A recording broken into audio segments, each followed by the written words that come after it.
How's it going, guys? My name is Stray Hydroblade, and today we're going to talk about why your problems will never be solved. The following clip is from the cartoon Adventure Time, titled, "To Live Life, You Need Problems."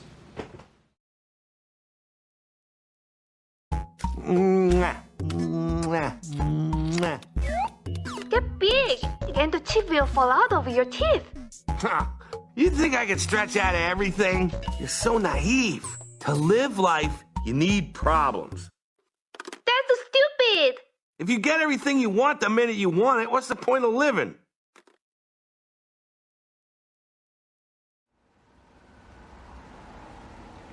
So, the short answer is because your problems are infinite.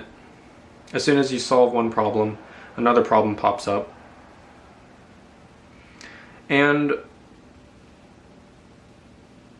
really, you're never going to be able to solve all of your problems. They're never going to be solved. So then this begs the question, well, why solve any problems at all? If every time that I go and I solve a problem, just some new one gets brought up, it kind of seems pointless. It seems like a losing battle. And you're right. It is a losing battle. Before I go any further into this video, I want to say that there's two kind of similar topics here. There's responsibility. There's learning to take responsibility for your actions and basically learning to solve your problems in life. That's an important step. You need to learn how to solve your problems. But there's also another side in life, and this is a side that's less talked about. It's pretty common for people to teach you responsibility, teach you that you need to pull yourself up by your bootstraps and make stuff happen. But there's another side of life that people do not talk about as much, and I want to try to introduce that idea here today. So this idea is acceptance. So there's responsibility, which is you take responsibility for your actions and for the things that happen in your life and for solving your own problems.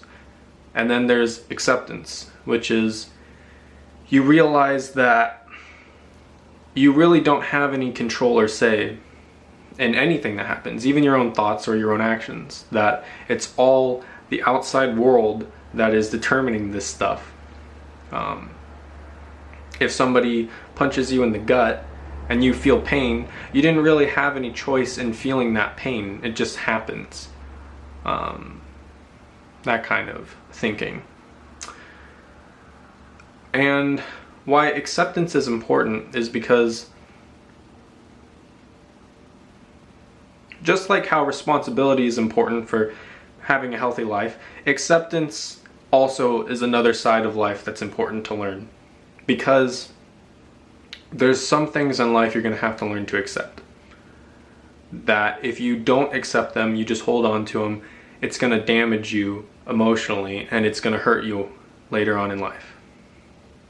And if you can't learn to accept some things, it's going to be really hard to live your life. So it's kind of a balance. But if you were to ask me, like, well, you know, like, you're making a video on your problems never being able to be solved, but like, I solve tons of problems all the time. I just solved a math problem last week or something like that. You know, of course you can make an argument for why you can solve your problems and why problems are something that are real and tangible and you need to solve them. That's something that can obviously be argued, and that's something that everybody is basically arguing for these days. So what I want to do is just acknowledge that and bring up that yes, you can solve your problems. There's that, like, you can make that argument. This video is the argument for why you can't solve your problems. So both cases have evidence. Neither one of them is the truth. If you've seen my video on what truth is, you could pretty much already tell where this is going. You know that neither one of these is any sort of ultimate truth. I'm just putting up a perspective on why you cannot solve your problems, why you can never solve them. So, let's get into it. Like I said before, your problems are infinite. You'll never be able to solve all of them. So, when you're trying to solve some of your problems, it's kind of a losing battle because there's always going to be more. And then it's kind of like, well, why am I even trying to solve this if there's always going to be more problems? It seems kind of pointless. So you might say like, well, I should just give up. Yeah, basically. But I would replace the word giving up with acceptance. They're different, and anybody who has the bootstrap mentality, pull yourself up by your bootstraps and take full responsibility, they'll tell you like, well, if you just accept things, that's just, you're giving up. You're throwing your hands in the air and you're saying, I just give up.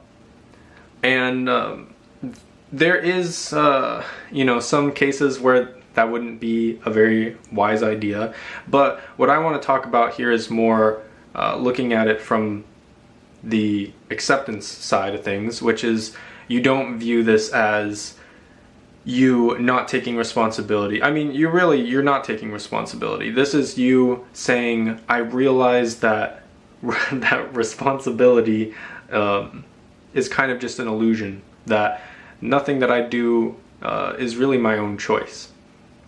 So let me go into a little bit further about what that means, because that kind of sounds like a crazy idea. Maybe if you've never heard about this idea before, I'm sure there's Morgan Freeman had a special on the Science Channel years ago called it was a segment on like, do we have free will, which is another question that people debate. Some people say, well, like, yes, obviously I can choose to do things and stuff like that. And some people would say, well, no, because everything that happens around us, we are basically made up of our environment, and the outside world determines the decisions that we make.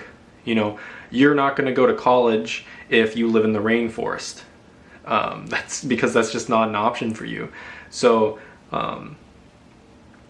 the amount of control you have in the world, you can either say it's you have control or you don't, but let me give a couple examples of how you don't have control.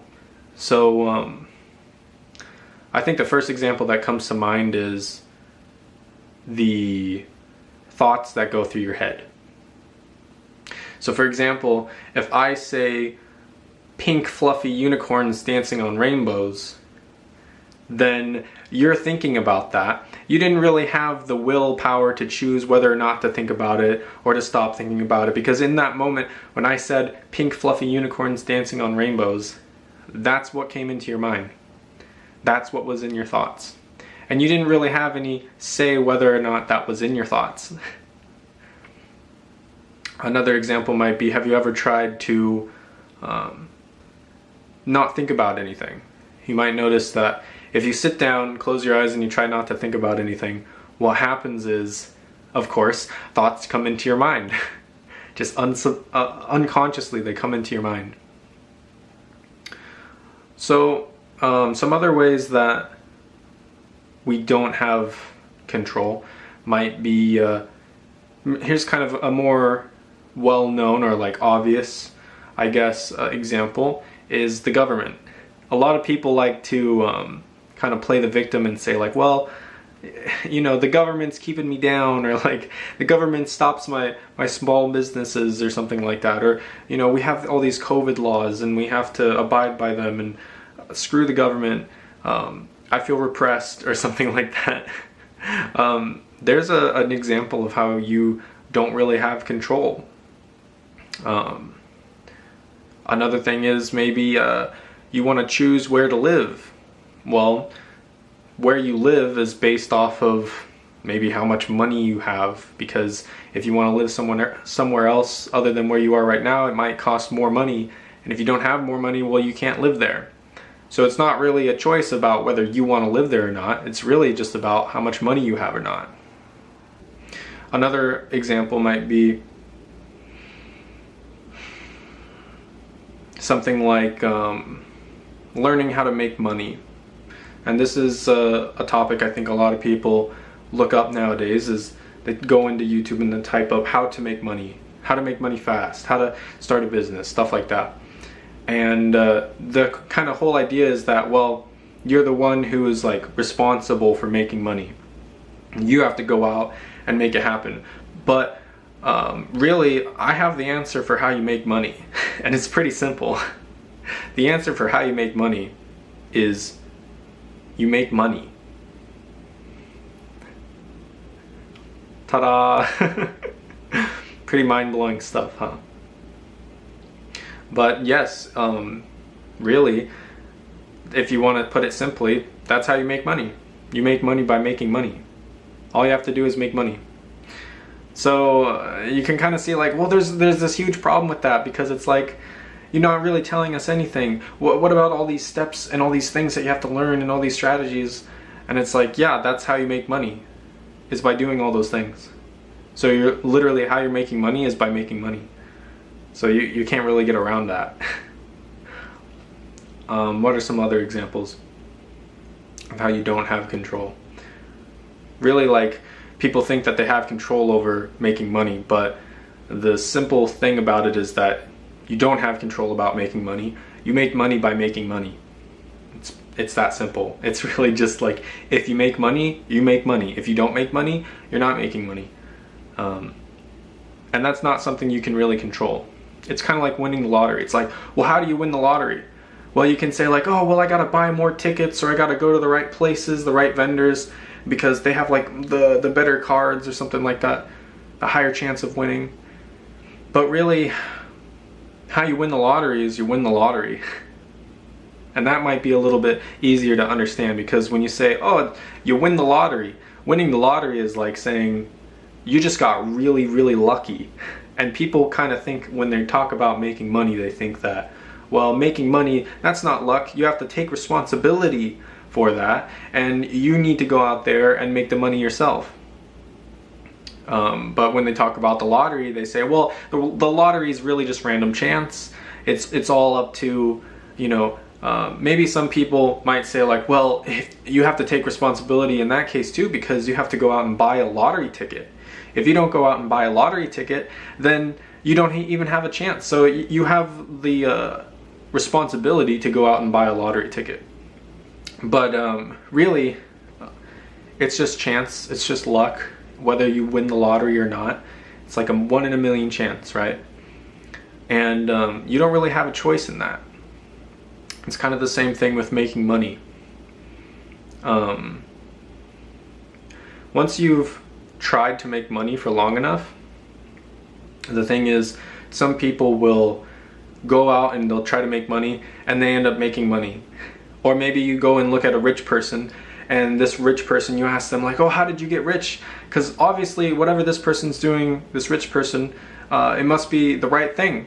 So tell me your story, tell me your backstory. What did you study? Where did you go to school? How did you learn these things? What kind of attitude did you have to bring into it? What kind of winner's mindset did you have, you know? But what really happens, that's kind of the picture that we see nowadays. That's how we kind of imagine it working. A lot of people, the people that think that you need to take responsibility. But let me introduce you into this other perspective here. This other perspective that when you find this person who's some millionaire and they tell you all about like, oh yeah, I did this and this and this to make money, and that's how it happened. What's really happening is this person randomly won the lottery here, and they became a millionaire. But then they hold responsibility because they're kind of deluded, and they think to themselves, oh well, all these millions of dollars, that's something that I did. That's my responsibility. I came up with that, and you can too.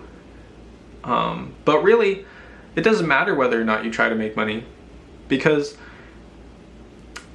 that's kind of what everybody is doing. Have you ever noticed that everybody's trying to make money, but only some of them end up actually making money?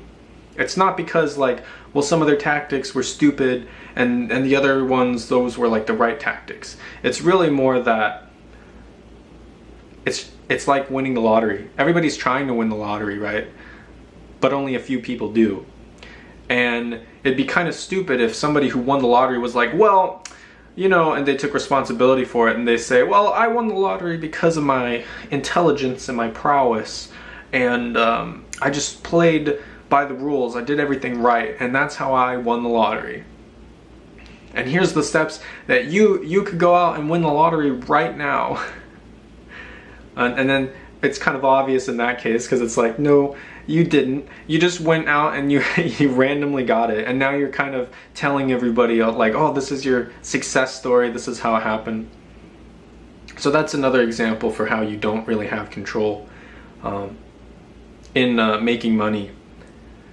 People usually think, well, it's all about responsibility and like trying hard, you know, go out and make money. But really it's more like, if you do try to make money, you might make money. If you don't try to make money, you might make money.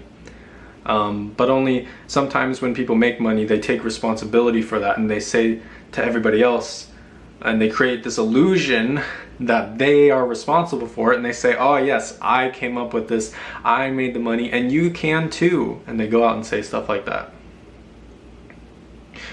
So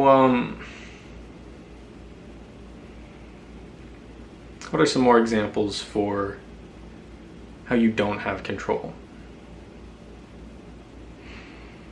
When you die, on your deathbed, or however you die, whether it's out in a ditch or in the middle of the ocean or 1,000 leagues under the sea, the center of the earth, wherever you die, however you die, in that moment, in those like maybe 3 seconds where you go from living, dying, dead, in those moments, do you have any real choice over whether or not you live? I mean, you really don't. Let's say like you're bleeding out, you just got shot in the heart or something like that, and you're about to die. You really don't have any say in whether or not you you live or not. You don't really have any control in that. You could say like, well, maybe if I did this differently, or I did this or that, or like I put pressure on the wound and I stopped my bleeding, you know, I could choice, you know, that's the way people normally think about it, is they think like, well, I take responsibility for the way that I died. But really, when you die, you can try your hardest not to die and still die. So it's not like anything you do is really dependent on you. You can try to do something and the exact opposite happens. You could try to live by drinking salt water from the ocean, and accidentally, because salt water actually dehydrates you, you kill yourself. You drank salt water, you dehydrated yourself, and now you're gonna die. So in that case, by trying to stay alive, by trying to control and take responsibility and trying to stay alive, you end up dying. And vice versa, if you try to die, some people could try to die and they end up saving their life. I can't think of any good examples, but really it's the same as the other example. It's not really dependent on whether or not you try, because have you ever noticed that no matter if you try things, there's always a chance, even if you're trying to win at a game, even though you really want to win, you could still lose the game, even though you're trying, even though you're taking responsibility. So these are kind of my arguments for why you don't have control in whether or not you win or in whether or not you die. It's not up to you. It's not your responsibility. It's kind of the outer world that is responsible for whether or not you live or die, whether or not you make money or not, whether or not you win or lose. And also, whether or not you solve your problems or don't. So, in the case of, I say that you're never going to be able to solve your problems. And that's kind of because in that phrase, you are never going to be able to solve your problems. Emphasis on you. You don't have control in whether or not you solve your problems. Because it's the outer world that decides that. So, if you look at the world from this perspective, this is where acceptance starts to come into play. Because you start to realize that what you do doesn't actually matter. The things that you try to do don't go the way that you want them to do. So obviously, you don't really have any control or say in anything. And this is where acceptance starts to come in. First, you have to realize something like you're never going to be able to solve your problems. And once you can realize that, it might seem bleak for a second because it's like, well, there's nothing I can do. That sucks. And then maybe after some time, you kind of, after realizing this, you start to be more accepting and you sit back and you're kind of like, well, there's nothing I can do, but that's okay.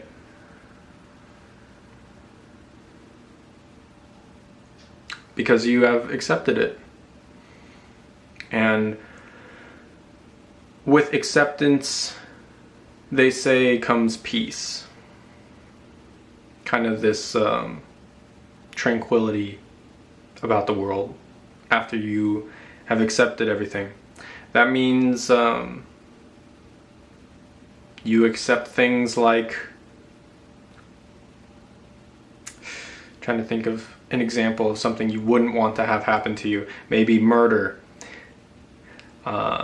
You're like, when you assume that you have control or responsibility in your own life, you try to protect yourself from murder.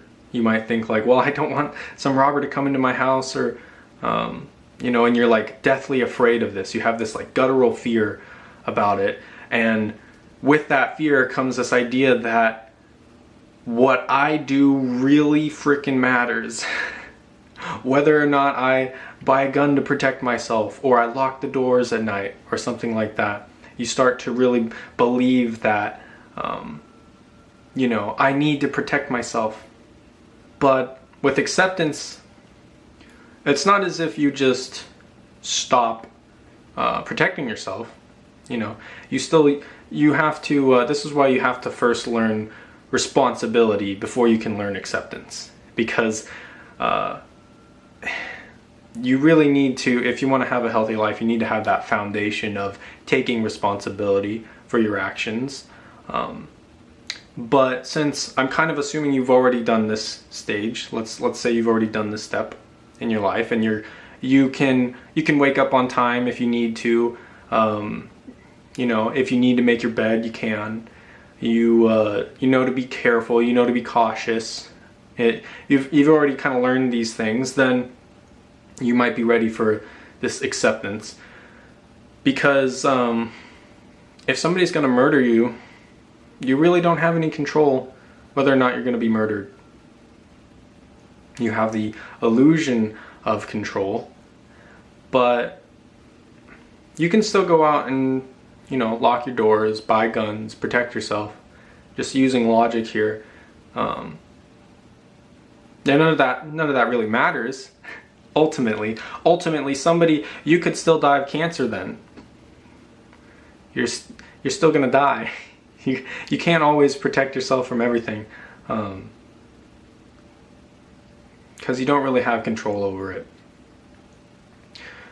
But when you have that huge fear about being murdered, like you're just crazy, it's causing you emotional turmoil and pain to think about, like, oh, what if there's somebody out there, and you're so scared you might even, like, your heart starts to race and you might have a heart attack or something because you're just outrageously crazy scared, you know, in an extreme case. Acceptance would help you to basically be okay with that. As soon as you're okay with that, the fear goes away. As soon as you're actually completely okay with something, all fear about that thing subsides and goes away, and you're just at peace. You know that somebody might come into your house and kill you, and you can protect yourself, you can do everything you can, but in the end you know that something could go wrong and you could die. But you're not gonna let that cripple you with fear and stop you from making good decisions in the future. No. Instead, you just accept it and move on. And that's kind of what acceptance, one form of it, might look like. A healthy form. So, if you've watched my video on what is truth, and you kind of understood what I was talking about there, we're trying to figure out, you know, what is truth, and in regards to solving your problems in life, you might still be trying to figure out what truth is. You might still be trying to like, well, I don't exactly know what truth is, but I'm like trying to find out what truth is. If you realize that you don't have any control in that, even something extremely important to your life, like trying to find like the ultimate truth, you know, is God real, or are the atheists right, or you know, what is reality? Is it the Big Bang? Is it energy?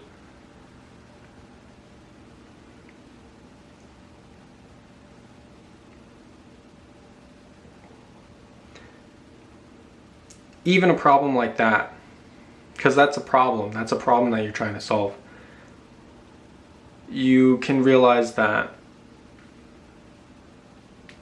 you're never gonna really solve it. Trying to solve it is kind of pointless, because there's always going to be some other problem. And I think when you realize that you're not going to be able to ever solve your problems,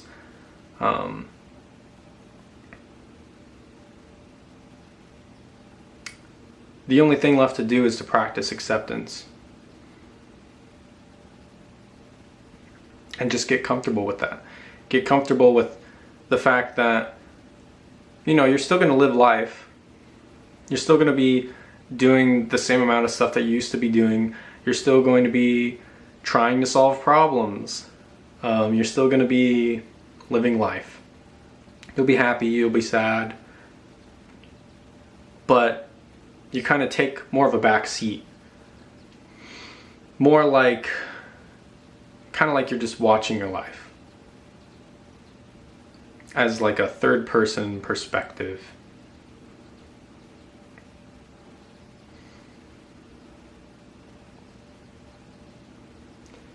See, the reason why your problems will never be solved is because really, as long as you're surviving as a human, you're always going to have problems. You're always going to have things that need to be solved, things that need to be done.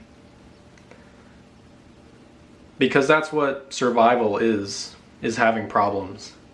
I mean, if you're a dead animal on the savannah, you don't have any problems anymore. There's no problems. Some hyena comes up and eats your corpse, you don't care, because you're dead. The problems only come up when you are surviving as a physical being, basically. biological being, an animal. And so, as long as you're alive, your problems will never be solved.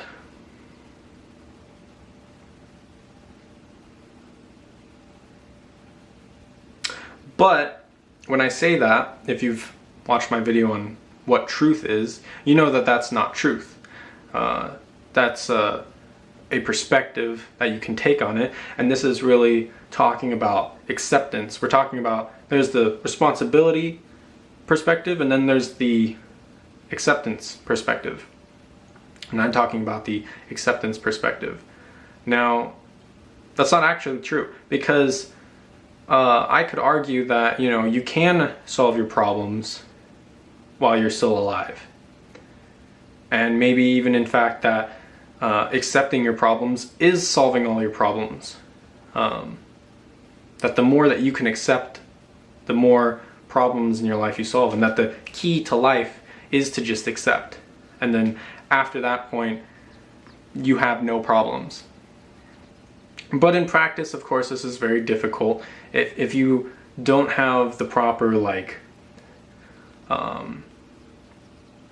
you haven't really been taught on what acceptance is or how it works in your life. You know, maybe you're just still trying to make money. Maybe that's all you care about. Then this type of teaching would not be for you. You would need some more practical advice, like go to school and make money or something like that. But really, anybody at any stage could learn acceptance and just do that, and then they would be fine, theoretically.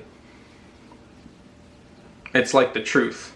If you watch my video on what is truth, I know I keep referencing it a lot. It's really important to a lot of things, especially this topic, because we're talking about what is, why your problems will never be solved. It goes back around to what is truth. You know, what are we here for? What are we doing? What's the point of life? What should I be doing with my life? Should I be trying to make money? Should I be practicing acceptance? Should I be going to school? You know, what should I be doing? Should I be going off into the military or go and become a doctor? You know, solving these problems, that's all of life. That's everything that life is to solve problems. So when I say something like, I'm posing the question of like why your problems will never be solved, I'm really talking about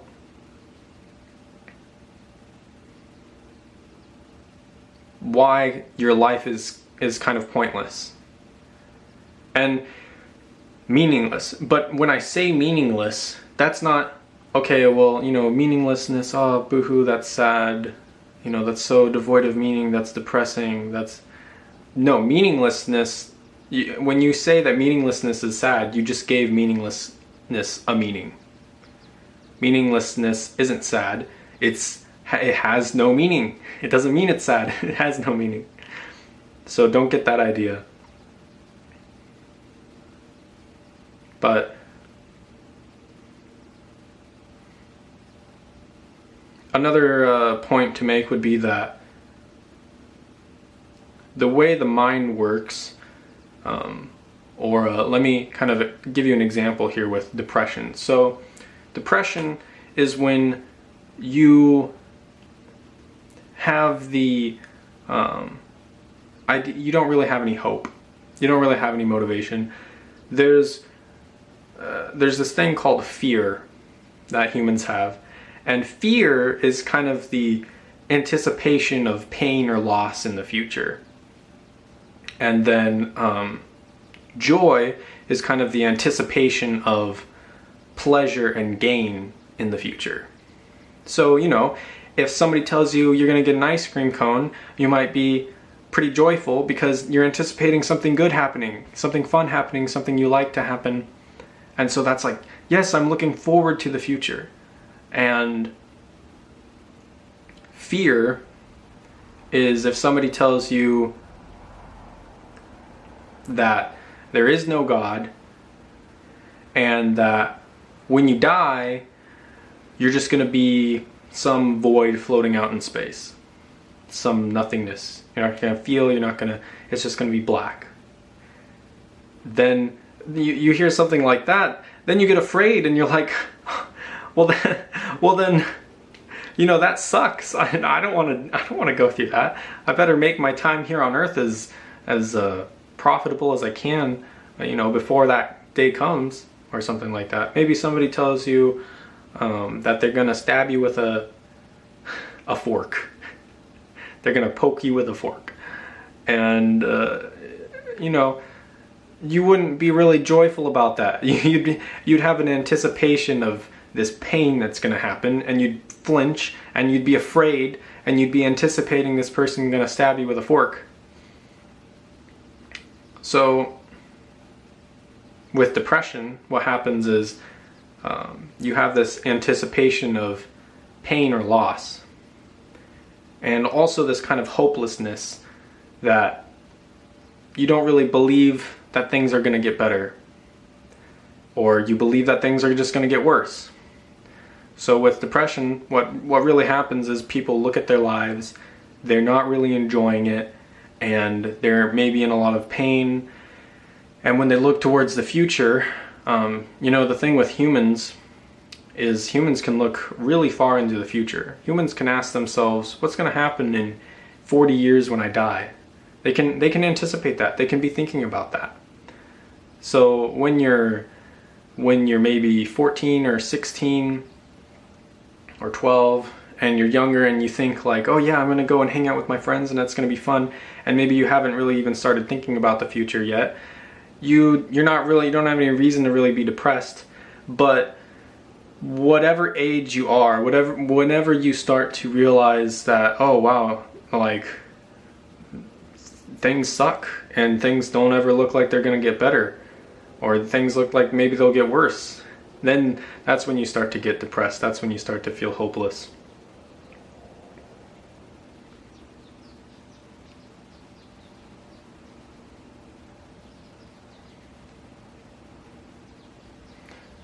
And really, what you want in your life is, you want there to be hope. You want like a reason to keep going. You want there to be like something good that's going to happen. You want to really believe that there's something to look forward to in life, to give you joy. And what happens is you start to try to problem solve naturally. You think to yourself, well, things suck right now, so what do I got to do to make things better? How can I make things better? And what happens is 9 times out of 10, when you're trying to do that, you have no clue how you're going to make things better. But all you know is that you hate it here right now. And so you try to force yourself into thinking like of different ways that you could make things better. Of like, maybe I could go make friends, maybe I could get a better job or something. I don't know. Neither of those ideas even seem like they'd be good, but I gotta try something. You start to have this really anxiety-ridden, toxic way of looking at things. Because how humans kind of naturally, the more like positive motivation is, I'd say there's kind of 2 types of motivation. One is you have absolutely no hope, but you're still trying to make something, you're trying to force something to happen. And this is a really toxic and really like kind of grinds your gears, causes a lot of tension in your head, trying to force something to happen that you don't think is ever going to happen. And then there's the other type of motivation, which is you see a possibility, you see hope, and you see something that you could try to go for, and then you go for it. But oftentimes we can't see that. We can't see anything good, and so we're kind of stuck with trying to force ourselves to come up with something good, which is really, it's stupid because you don't have any control in this. So you trying to control your life, and you're trying to say, like, you're trying to force something good to happen, you're trying to force a possibility to be made, you're trying to force there to be something something like you could figure out, some problem you could solve, you're going to end up just hurting yourself even more, and you don't have any control in this. Whether or not something good is going to happen in your life, whether or not a possibility is going to open up.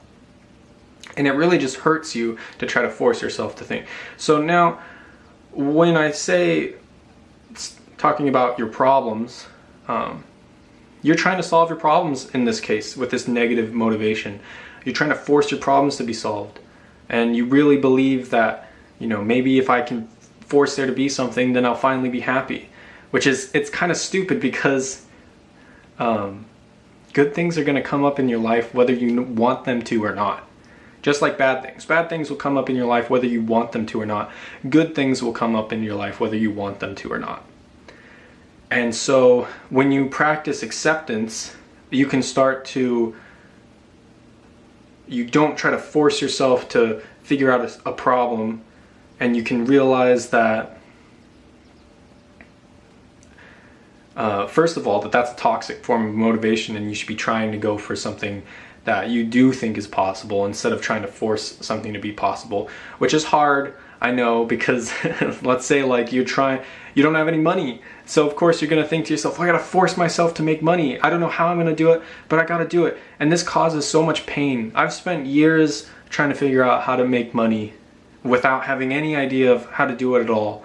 And it's never really had any sort of yield for me, but it's caused me a lot of pain, to the point where now I can just feel it very specifically. I've basically meditated on that pain for years, and I know what it feels like versus the other type of motivation where you actually have hope and you see a possibility.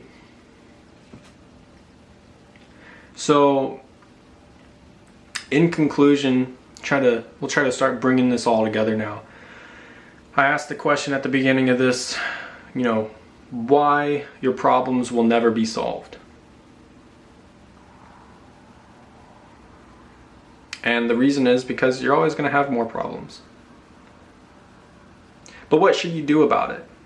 Because we really want to try to solve our problems. Maybe you're depressed, or you're feeling hopeless, then you really want to solve your problems even more then, because you're really trying to force yourself with that negative motivation, trying to find some possibility, some hope that's not there. And all that does is it kind of tears at you even more and makes you feel even more pain. If you can start to understand how you don't have control and practice a little bit more acceptance, first of all, let go of trying to force things like that to happen, because it's not really going to help. You have just as good of a chance whether or not you're trying to force it to happen or you're not.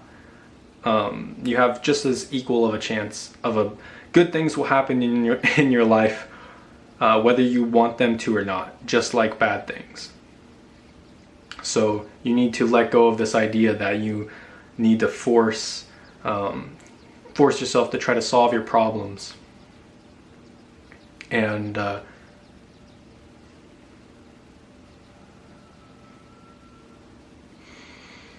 really, I think that's the main point that I wanted to make this video, was because I wanted to show you that when you look at life like there's problems to be solved and you take that responsibility, you can get into this mindset where you try to force yourself to solve problems because you might be hopeless or depressed, you don't have any hope, and immediately your instinct is to try to solve how to get out of that. You try to solve the problem of, well, how do I find hope? How do I get motivation? How do I do these things? How do I solve these problems? And you have absolutely no hope of solving them in your mind. You try to push and force yourself to solve these problems, and it just hurts your brain thinking about them. Because you don't see any way out, you don't see any way things can get better, but you're still trying to force yourself to do that. It causes a lot of pain that's unnecessary, and it's unhealthy. And that if you're depressed and you want to feel better about your life, I'd say step one would be, or maybe you're just feeling a bit hopeless, I'd say step one would be realize that you don't have any control. Good things are going to happen whether you want them to or not, just like bad things. And stop trying to solve your problems, because trying to force yourself to solve your problems will backfire and hurt you even more. I would say instead, try to go towards the things that you are motivated to do, the things that you do feel hopeful about, and that you do believe are possible. Even if they're stupid, even if it's like, if it brings you joy, and it's not illegal, then go do it. Go draw something. Go play with crayons. Do stuff that makes you happy instead of trying to force yourself to do something that you feel like you need. Like you need to make money. You need to solve your problems, because your problems will never be solved. And thinking that they will is hurting you. All right. I think I'm going to end this video here. Let me know what you think in the comments below. And as always, I'll talk to you later. Bye.